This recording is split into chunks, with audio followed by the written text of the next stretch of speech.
Mesdames, Messieurs, bonjour. Bienvenue à la revue des grandes unes de ce jeudi. On va tout de suite en kiosque avec la revue de presse. On démarre donc par le quotidien Émergence qui met en sa une crise anglophone, droits de l'homme, les mensonges du gouvernement devant les Nations Unies. Le jeune Bélam Bella, représentant du président Biya à l'Assemblée générale de l'ONU, a délivré des contre-vérités, écrit le journal en indiquant notamment que la paix revient progressivement au nord-ouest et au sud-ouest. À la une du quotidien Le Jour, il parle du nord-ouest et du sud-ouest. 1er octobre sous haute tension. Le journal rappelle que chaque 1er octobre, donc, la Southern Cameroun manifeste réclamant son indépendance, ce qui devrait être encore compliqué dans un contexte de crise anglophone. Toujours en une du quotidien, la nouvelle, Le Jour, qui parle cette fois-là de Maurice Kamto. En attendant l'assaut final, la tension est vive, la guerre des nerfs se poursuit, écrit le journal. Le quotidien Mutation parle de point chaud des élections régionales, des élections régionales antiagonales. Le journal fait le revue des circonscriptions où l'issue de la bataille est bien incertaine.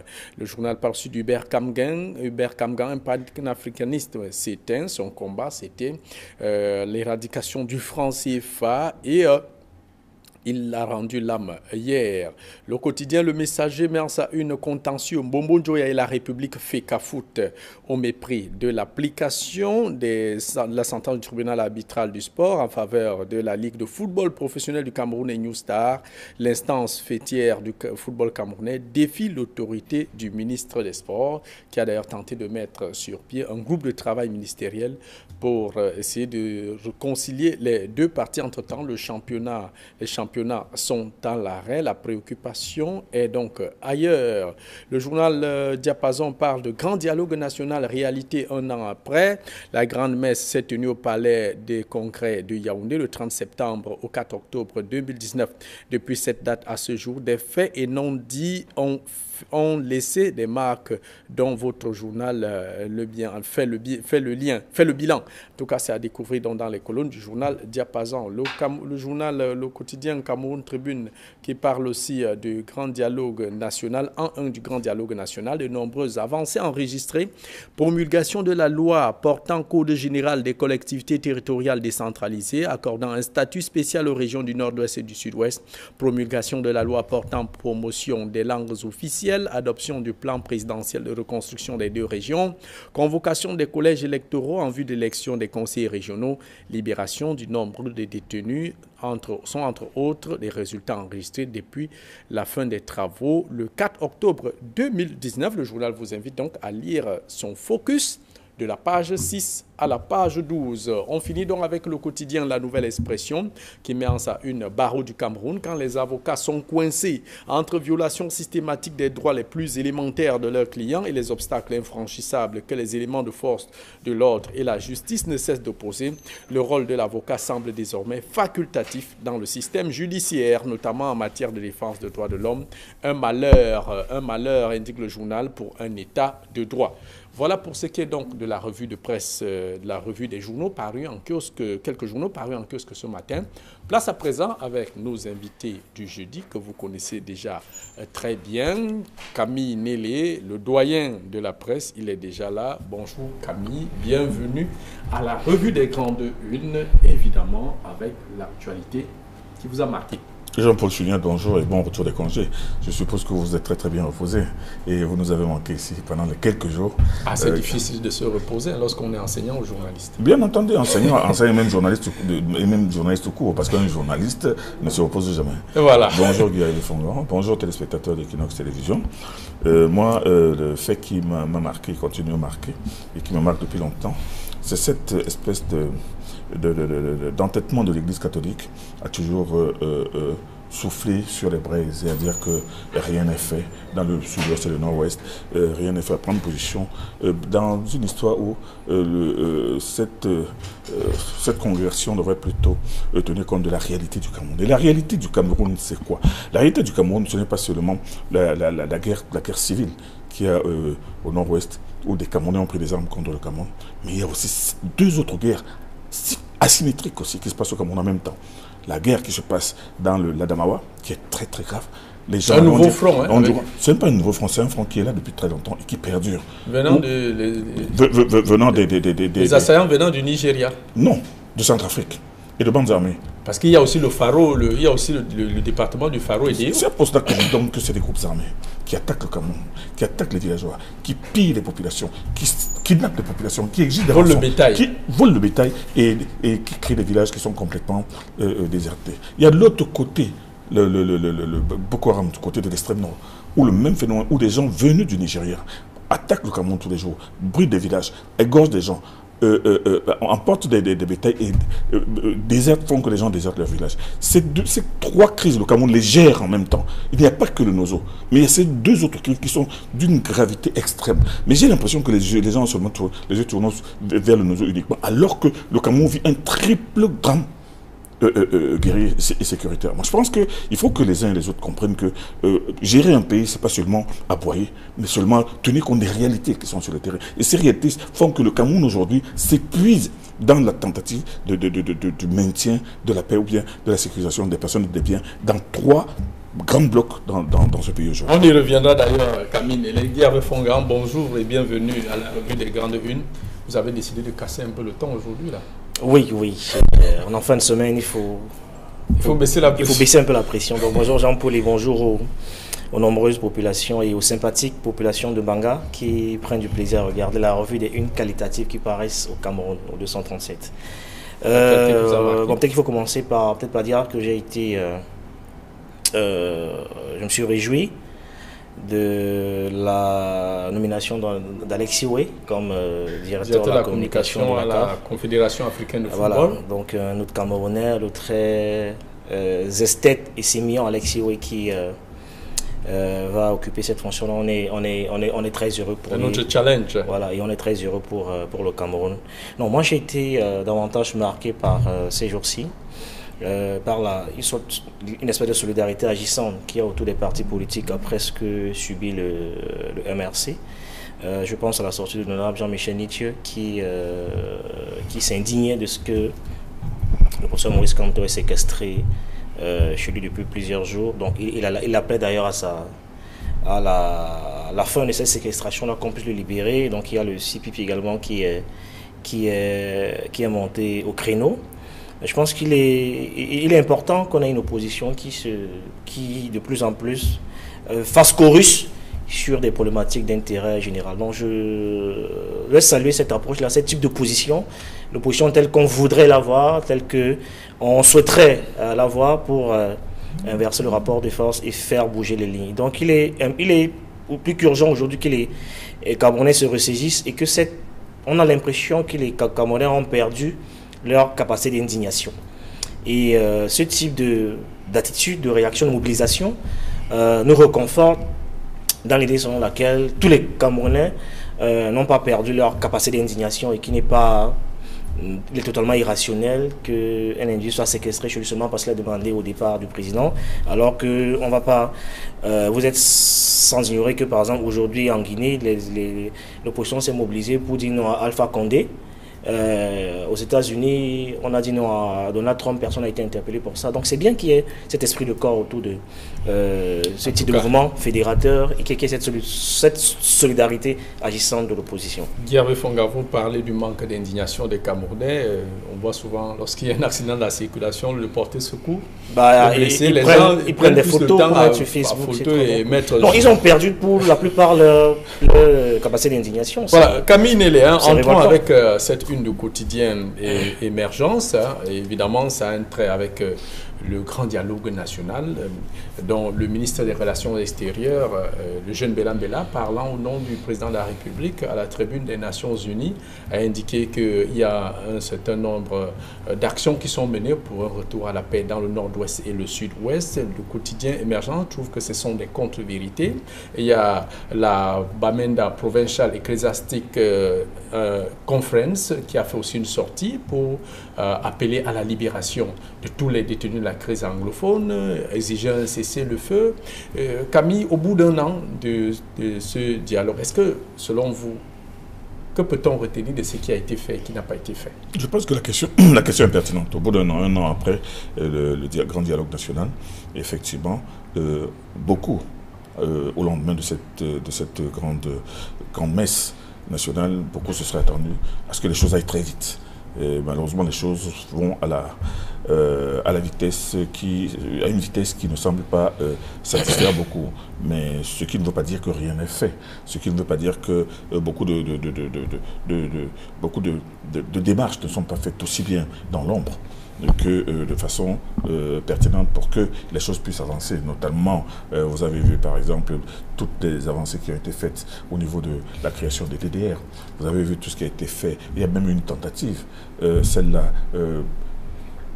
qui voulait se passer discrètement entre le gouvernement et celui qui a déclenché cette guerre, mais vous avez vu la levée de boucliers venant et de la brousse où les maquisards sont, et venant même des États-Unis, où les animateurs de cette guerre sont, pour dire que c'est pas celui-là n'a aucune... Il n'est pas représentatif. Alors, moi je dis donc en réalité, cette question est importante parce que le gouvernement aurait dû aller beaucoup plus vite.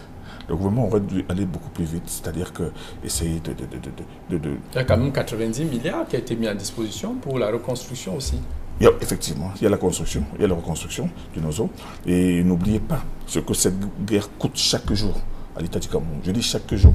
Vous ne pouvez pas imaginer le nombre de milliards. Alors, quand des gens réclament le cessez-le-feu, c'est comme s'il y avait deux parties identifiées et homogènes, bien connus, à qui on peut demander, bon, arrêtez.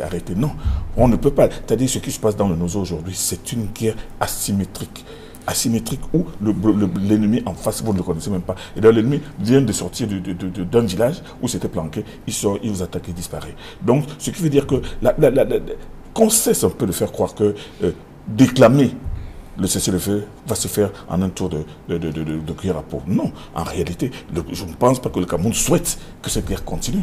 Cette guerre l'épuise financièrement, cette guerre l'épuise en hommes, cette guerre l'épuise sur le plan économique par rapport à ces régions qui sont complètement sinistrées économiquement. Est-ce que, Camille, est-ce que cet appel des hommes d'église, est-ce que ce n'est pas du fait qu'eux, ils y sont tous les jours, peut-être que l'atrocité de ce qu'ils voient ne peut être compréhensible que pour celui qui vit là-bas, en dehors, que toute autre personne qui vit hors du nord-ouest et du sud-ouest? C'est bien beau que les hommes d'église constatent que la paix n'est pas revenue. C'est bien que les hommes d'église exigent le cessez-le-feu. C'est bien que les hommes d'église exigent qu'il y ait certainement un dialogue. Mais seulement, ce serait encore mieux si les hommes d'église étaient capables de condamner aussi, de façon bruyante et audible, les massacres qui sont faits sur les populations, sur les soldats et sur les... Ils l'ont fait d'ailleurs dans leur sortie du 25 septembre. Oui, mais le 25 septembre, mais avant le 25 septembre. Vous savez combien de femmes et de personnes qui ont été assassinées de manière et en mondovision? Non, moi je pense qu'il ne faudrait pas qu'il y ait seulement une indignation sélective.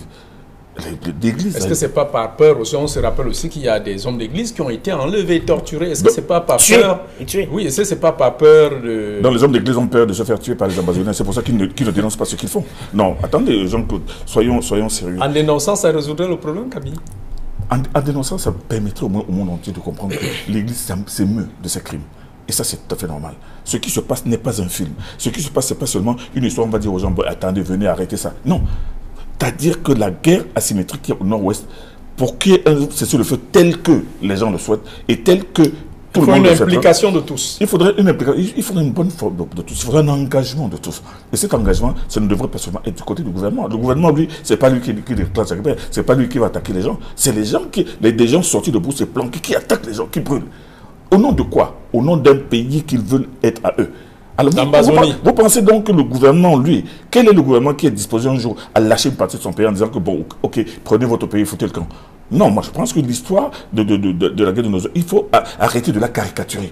Il faut la regarder dans sa réalité spatiale, dans sa réalité réelle, dans sa réalité profonde, pour comprendre que ce qui est beaucoup plus profond que ça. Donc, c'est le cas avec l'interminable conflit au Sahraoui occidental. Voilà, je pense donc que les hommes d'église ont certainement raison d'estimer que les choses ne s'arrangent toujours pas. Mais seulement, leur manière, leur façon de dénoncer, je pense qu'elle est un peu... Elle est molle. Voilà. Guy Hervé Fongan, le 1er octobre, c'est tout proche. Ouais. Et le quotidien Le Jour, qui parle d'un 1er octobre sous très haute tension dans un climat de la crise anglophone. Et il y a par exemple ce plan présidentiel, ce plan de reconstruction, 90 milliards, depuis que le coordonnateur national de ce programme a fait un tour au nord-ouest et au sud-ouest. Jusqu'ici, rien. Est-ce que ce n'est pas un indicateur qui montre quand même que le gouvernement a de la peine à déployer ce plan sur le terrain, au regard des hostilités sur le terrain? Bah, c'est une vérité de la palisse. Et dire que le 1er octobre est sous haute tension, ce n'est pas une vue de l'esprit. Tout à l'heure, en montant ici, on a bien vu qu'il y a un dispositif de sécurité assez particulier. La pression était un peu descendue ces deux derniers jours, mais depuis ce matin, d'ailleurs, c'est des gens que j'ai croisés au couloir qui m'interpellaient pour savoir ce qui se passe, si la marche a recommencé. C'est pas parce qu'ils ont observé dans la rue, pas très loin de nous. Pourtant, c'est lié au 1er octobre. Voilà, un dispositif de sécurité particulier. Donc, ça veut dire que la tension n'est pas simplement une vue de l'esprit. Mais je voulais quand même ouvrir une parenthèse que je vais rapidement fermer pour dire que on ne cesse pas d'être un homme parce qu'on est un religieux ou un prêtre. Voyez-vous, on a ces états d'âme et ces sentiments. On a ces états d'âme, donc on peut même avoir peur de la mort. C'est tout à fait compréhensible. Même Jésus, sur la croix, à un moment donné, a demandé à son Père pourquoi est-ce qu'il a abandonné. Ça veut dire que on a laissé subir un pareil châtiment. Voilà. Alors que vous savez qu'il était venu pour mourir. Voilà. Donc, parce que Jésus était venu pour mourir. Même sur la croix, a eu des remords. Non, on a beau être un prêtre, mais on a le droit d'avoir peur de la mort. C'est humain. Face à la mort, on transpire. Voilà, face à la mort, on transpire. Donc, il est fait compréhensible que ces prêtres-là aussi, et du moins, l'a dénoncé les embrasements qui sont autour de... Parce qu'ils n'ont aucune garantie qu'ils ne peuvent pas bien faire l'émission pastorale. Non seulement l'émission pastorale, mais qu'ils seront protégés et sécurisés. Parce qu'on a vu des prêtres tués de manière banale et atroce dans ces régions-là sans que justice ne soit forcément rendue. Donc, c'est normal qu'ils se ressaisissent et qu'ils aient peur. Et pour revenir à ce qui se passe dans le Nozo, non, je veux dire que ceux qui s'attendaient à ce que un miracle s'opère sont ceux qui ont un regard. Voilà, et le grand dialogue national sont ceux-là qui ont un regard angélique sur la situation de notre pays. Parce que les gens ont la mémoire sélective ou alors sont volontairement amnésiques. Souvenez-vous dans quel contexte le grand dialogue national avait été convoqué. Le Cameroun devait participer au Conseil de sécurité et il y avait une pression à ce moment-là très intense des Nations Unies qui exigeait que les Camerounais se parlent. Les gens oublient toujours ce paramètre-là. Et donc, rapidement, ça a été fait à la va-vite. Oui, la preuve. Un an plus tard, on n'est pas sorti de l'auberge. On voit bien que, au contraire, les choses vont de mal en pis. Ça veut dire que cette précipitation n'était pas de nature à ramener la sérénité. Il y avait par exemple, un préalable essentiel qui avait été demandé par beaucoup d'entre nous, une sorte d'amnistie pour ceux qui allaient participer au grand dialogue. Parce que tous les turiférés du régime qui prennent la parole sur le sujet semblent connaître quels sont les véritables interlocuteurs. Cela n'était pas au grand dialogue. Pour la plupart, n'étaient pas présents. Parce qu'en venant ici, ils n'avaient aucune garantie qu'ils allaient repartir. Et donc, un des préalables qui avait été posé à l'époque, c'était avec exiger ces préalables. Oui, ces préalables-là qui n'ont jamais été accordés et ils ne sont pas venus. Et donc, du coup, les données étaient faussées. Voilà, et on voit bien que au fil des jours, les choses vont de mal en pis. Les gens continuent d'être assassinés, égorgés de manière spectaculaire. Ça veut dire que ces préalables avaient des raisons d'être. Et puis, l'autre chose, c'est qu'on aurait dû sortir de ce grand dialogue avec des recommandations avec exécution immédiate. On a fait des propositions qui sont allées rester dans un tiroir à la primature. Jusqu'aujourd'hui, personne ne peut vous dire avec exactitude ce qu'on met dans le statut spécial accordé aux Nozo. Ça ressemble à un contenant sans contenu. Or, c'est des choses qui auraient permis d'apprécier le sérieux et la détermination du régime à vouloir accélérer la mise en un retour à la paix. Mais on voit bien que c'est... On a l'impression que jusqu'ici on fait encore la navigation à vue et ce n'est pas de nature à rassurer les populations. Ça fait 3 ans que ça a commencé et on est en train d'embrayer sur la 4e année. On n'a pas l'impression qu'on est en train de sortir de l'auberge. Camille Nélé, pour parler de certaines dispositions, certaines résolutions du Grand Dialogue National, on avait parlé de la mise en place de la House of Chiefs, on a parlé des élections régionales. Est-ce que ces deux facteurs-là, puisqu'il reste à accomplir, Est-ce que ces deux facteurs-là peuvent véritablement calmer les populations du nord-ouest et du sud-ouest? On ne sait pas si la House of Chiefs pourra effectivement ramener les populations qui sont en réalité, qui vivent dans une terreur constante. Ils savent très bien que les chefs veulent bien la paix dans les villages, mais les chefs eux-mêmes ont peur. Les chefs eux-mêmes ne sont pas tellement en sécurité. Les chefs sont les hommes. Le ministre de l'administration territoriale avait fait accompagner un certain nombre, on avait présenté à la télé. Il est même en train d'encourager les chefs à rentrer dans leur village. Mais seulement, le problème est que dans leur village, les populations sont prises entre trois feux. Le premier feu... Si elles en existent, oui. Pour ces villages où il y en a encore. Tous ne sont pas complètement déserts. Mais ils ont peur, de se faire tuer, tout simplement parce qu'ils ne sont pas sympathisants. Ou ils ne les aident pas. Parce qu'ils marchent avec le Minat. Voilà. Ils ne sont pas sûrs que le seul fait de rester neutre va convaincre les autres qui sont neutres. Ils savent très bien qu'ils sont aussi sous la menace des forces de l'ordre qui savent très bien que dans les populations, au milieu de ces populations qui ont peur et qui rechignent même à dénoncer les terroristes qui se passent parmi eux. C'est-à-dire que la situation est vraiment complexe de ce côté-là. Mais pour parler de la décentralisation va en droit ligne dans cette grande démarche de décentralisation qui va permettre à chaque région de pouvoir s'administrer à travers ses propres valeurs régionales. Les plus modérés exigent le fédéralisme, Camille. Les plus modérés exigent le fédéralisme. Mais le fédéralisme lui-même est la forme achevée de la décentralisation. Le fédéralisme comme tel que... pas leur donner ce fédéralisme-là. Ce n'est pas une question de donner pour essayer. Il faudrait un consensus national. Il faut que les gens se mettent d'accord. Parce que le fédéralisme a des avantages, il a aussi des inconvénients. Regardez le fédéralisme, par exemple, dans un pays comme les États-Unis. Aux États-Unis, chaque État a ses lois. Chaque État, il y a des États où la peine de mort est systématique, il y a des États où ça n'existe pas. On peut faire un fédéralisme à la camerounaise. Ou à la Nigeria. Allez au Nigeria. Au Nigeria, il y a un fédéralisme avec le gouverneur de l'État qui est élu. Vous comprenez? C'est-à-dire que si vous voulez qu'on invente un fédéralisme, il faudrait que les gens ne le fassent pas à la va-vite. Donc, la décentralisation qui est elle-même un début, une amorce, c'est surtout une forme de fédéralisme. Moi, je pense qu'il faut déjà commencer par là pour pouvoir avancer. Il ne faut pas se dire que fédéralisme pour fédéralisme, bon, allez-y, donnez comme vous êtes en train de dire, voici le fédéralisme, essayons. Non, on ne peut pas essayer. Et vous savez, vous savez, Camille, quand vous êtes en panne avec votre véhicule, et qu'il faille le réparer, vous recourez à tout. Hein. Même un mécanicien de bicyclette. Guy Fongan, on sort de ce sujet. En tout cas, c'est une actualité qu'on va continuer de suivre. Pour parler à présent des avocats qui aujourd'hui, un an après cette concertation qu'il y avait eu entre le ministre délégué à la justice, maître Jean de Dieu Momo, la DGSN, le secrétariat d'État à la défense et le barreau du Cameroun, on avait une résolution, un accord avait été pris qu'on devrait faciliter l'accès aux avocats, à leurs clients dans les lieux de détention, prison, unité de gendarmerie et de police. Mais on constate qu'aujourd'hui, ce n'est pas le cas. Il y a des avocats qui se plaignent d'être bafoués lorsqu'ils se présentent pour le cas d'un de leurs clients. Comment comprendre que cela continue ainsi? Et il s'agissait de faire respecter les procédures c'est simplement que ça vient conforter une thèse que j'ai souvent défendue. C'est-à-dire que le Cameroun, c'est un paradis dans les textes, mais un enfer dans ses applications.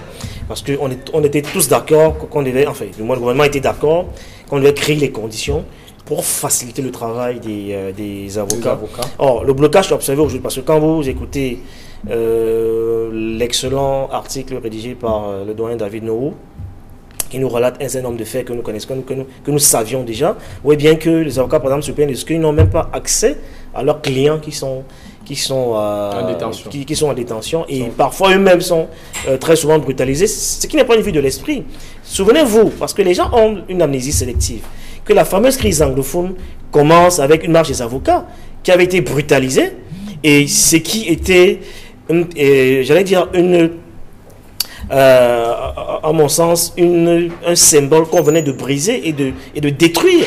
Parce que dans des pays sérieux, des avocats sont comme des prêtres.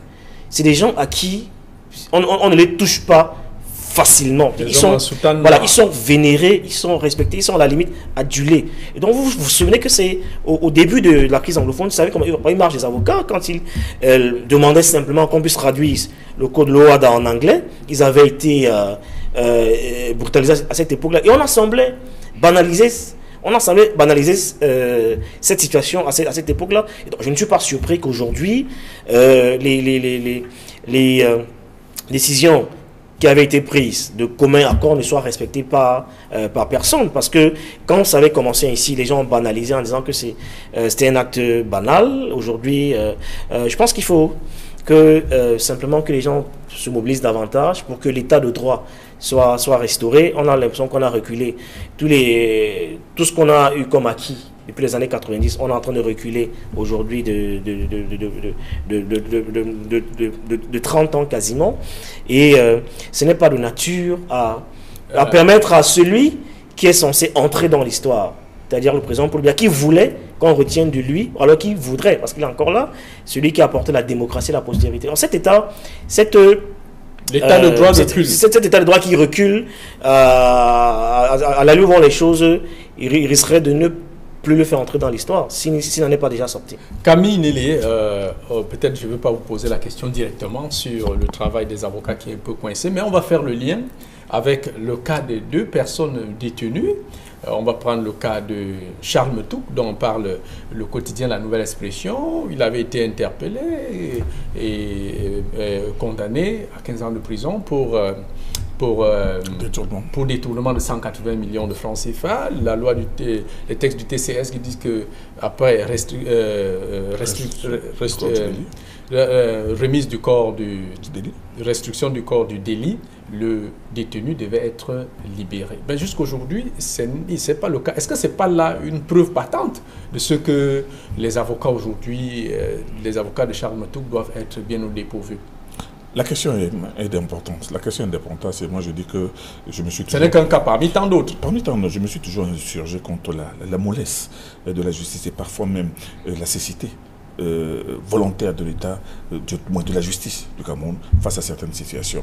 Et quand aujourd'hui La Nouvelle Expression s'insurge contre justement sur ces principes élémentaires liés à l'exercice de la profession d'avocat, c'est-à-dire avoir d'abord systématiquement le contact avec son client. Vous savez, en Europe et partout ailleurs, quand on vous arrête, on vous convoque dans un commissariat, d'abord même le policier qui va vous dire, vous dire que vous avez le droit de garder le silence.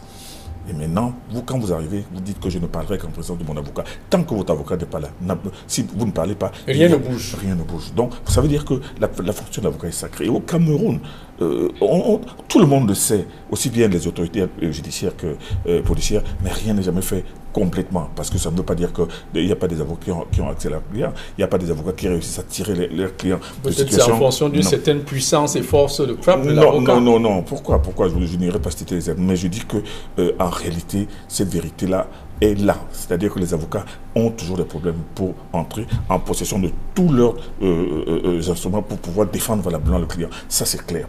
Bon, maintenant, je ne voudrais pas répondre à Guy Fongan qui a dit quelque chose qui, pour moi, constitue une sorte de construction mentale depuis très très longtemps. Dire que la crise anglophone a commencé avec les avocats qui avaient seulement voulu revendiquer un certain nombre de droits, légitimes d'ailleurs, mais qui n'ont pas été écoutés. C'était bien avant cela. En fait, la crise, la sécession, l'idée de la sécession, parce que ce qui a apporté la guerre, c'est la sécession. Et la sécession... Disons qu'ils ont écouté un peu plus tard. La sécession, l'idée commence depuis 61. L'idée même de la création d'un État commence avec Gorgui Dinka. Donc, c'est bien loin avant que ces avocats ne naissent. Donc, ce ne sont pas les avocats qui, parce que les avocats sont indignés, qui a eu la guerre. Ce n'est pas la goutte d'eau qui avait... Moi, je pense que c'est une construction mentale. Sachant que la fonction d'avocat est sacrée, vous l'avez dit. Donc, maintenant, pour revenir au cas maintenant qui sont devant les tribunaux, qui vraiment font tousser régulièrement. Par exemple, le cas de Charles Metouk, dont Amadou Vamoulke, et aujourd'hui il y a le cas de Edgar Alem Ebengo qui est en train d'arriver. Charles Metouk, vous le savez très bien, avait été arrêté il y a, je crois, 3 ou 4 ans pour présomption de détournement de 180 millions de francs, en coaction avec un homme d'affaires de la ville de Douala, qui était un fournisseur de la Sonara. Bon, maintenant, qu'est-ce qui s'est passé? il se fait que les deux présumés détournants avaient expliqué que non, il s'agissait du règlement d'une sorte de pénalité et qui est comprise dans les accords entre ces deux entités. Néanmoins, on a maintenu Charles Metouk en prison. La procédure a commencé à avancer, mais quelques semaines seulement après l'arrestation de Charles Metouk, la personne, l'homme d'affaires, le fournisseur du pétrole avait dit que non. Il peut saisir, il peut consulter, invoquer l'article 18 du tribunal criminel spécial, à savoir la restitution du code de délit et donc l'arrêt des poursuites. Il a payé. Il a déposé 180 millions de francs. Sauf que dans ce même texte dont vous évoquez, on dit le ministre de la Justice peut. C'est ça le côté vicieux. Et ça le côté sur lequel les magistrats et les juristes devraient donner soit un pouvoir à celui du ministre d'État, ou alors dire que le ministre doit. Mais on ne le fait pas. Et c'est ça qui ouvre toutes les portes. Conséquence. C'est-à-dire, en fonction des humeurs du ministre, vous pouvez être maintenu en détention ou libéré. Vous pouvez même être condamné après avoir remboursé l'argent. Donc ça veut dire qu'il y en a certains qui ont remboursé l'argent, on en a vu. On va pas avec Aman Adama. Bon, on ne veut pas citer les contemporains, ils sont pleins. Ils sont nombreux qui ont restitué le code du délit et qui sont retrouvés en liberté. Mais Charles Metouk, l'argent a été restitué. Mais il a été condamné à 15 ans de prison pour détournement de 180 millions de francs. Les 180 millions de francs restitués. Restitués. Bon, on peut toujours dire que... qui en fait n'était pas un détournement, mais le paiement de pénalités. Voilà. Et maintenant, il y a le cas de Abad Vamulke que vous connaissez, qui est détenu depuis 4 ans. 30 renvois. Présomption de détournement. On n'a aucun élément matériel, aucune l'ouverture, le procès n'est même pas encore ouvert. On ne peut pas dire que les responsables de la justice ne savent pas qu'il faut en finir avec ce procès. Bon, maintenant, il y a un autre procès tonitruant qui arrive, celui de Edgar Alain Mebengo, qu'on accuse d'avoir détourné 300 combien 236 milliards. 236 millions, on se demande comment quelqu'un peut détourner une telle somme, 236 milliards. Et maintenant, il faudrait bien qu'on établisse comment, mais matériellement, il trouvait les éléments. Or, aujourd'hui, il est passé au tribunal depuis hier. Bon, maintenant, ce n'était que la première audience. Mais on va bien voir, il faudrait que les journalistes aillent sur le terrain écouter. Parce que moi, je peux parler en étant très à l'aise de l'affaire Metouk, de l'affaire Vamulke. C'est des affaires que j'ai suivies au tribunal régulièrement. Il faut entendre l'accusation, il faut entendre la défense et savoir que voici donc la réalité des faits, voici ce qui a été dit. Donc aujourd'hui, notre justice fait comme si elle est au-dessus des lois, comme si elle ne fait que ce qu'elle veut. Non, ce n'est pas normal. La justice devrait être égale pour tout le monde et elle devrait fonctionner sur la base de ses propres textes. Mais Camille, est-ce que sur le cas, les cas dont vous citez là, oui, est-ce que quelque part, est-ce que c'est de la seule volonté des magistrats de les maintenir en détention ou alors le pouvoir exécutif joue sur... donne des instructions pour que ce soit maintenu en détention? Belle question qui démontre ce que clament depuis très très longtemps les victimes justement de de ce qu'on peut appeler des errements ou des égarements de la justice. C'est-à-dire qu'il y en a beaucoup qui sentent, qui subodorent ou même qui connaissent l'implication de l'exécutif sur le judiciaire, alors qu'on nous dit depuis toujours que ces deux pouvoirs sont indépendants. Donc il y a ce problème aujourd'hui au Cameroun. Il faudrait qu'on en arrive aussi au toilettage des textes qui font que l'exécutif ne puisse plus jamais s'immiscer dans le judiciaire ou vice-versa. Donc notre justice a un problème. Elle a mal à l'application de ces textes. Elle a mal justement au respect de ses propres textes. Guy Hervé Fongan, pour sortir de cette émission, on va évoquer ce qui se passe à la Fédération camerounaise de football et la LFPC. Juste un mot entre le général Semengue et Sédou Bobo Njoya. Comment comprendre que la décision du TAS ne soit pas appliquée? Simplement parce qu'on est au Cameroun, que le Cameroun c'est le Cameroun. C'est-à-dire que les lois sont devenues des loisirs pour les musiciens camerounais où chacun... Non, c'est vrai, ça paraît trivial, mais chacun fait ce qu'il veut. Souvenez-vous d'une décision de justice qui avait donné raison à Sam Bende face à Matutu Mouna, la Cour suprême, où elle a refusé d'appliquer et rien n'a été fait. On lui a jamais rien fait, donc c'est simplement bis repetita où les lois sont appliquées... Les décisions de justice sont appliquées à tête chercheuse. Et donc, ce bras de fer qu'on observe, sauf qu'il y aura des conséquences quand même assez, évidemment, le championnat, assez sérieux sur notre football. Le championnat qui ne démarre toujours pas. Voilà, merci Guy Hervé Fongan. Nous sommes arrivés au terme de cette édition. Merci à Camille Nélé d'avoir pris part à cette édition de la Revue des Grandes Unes.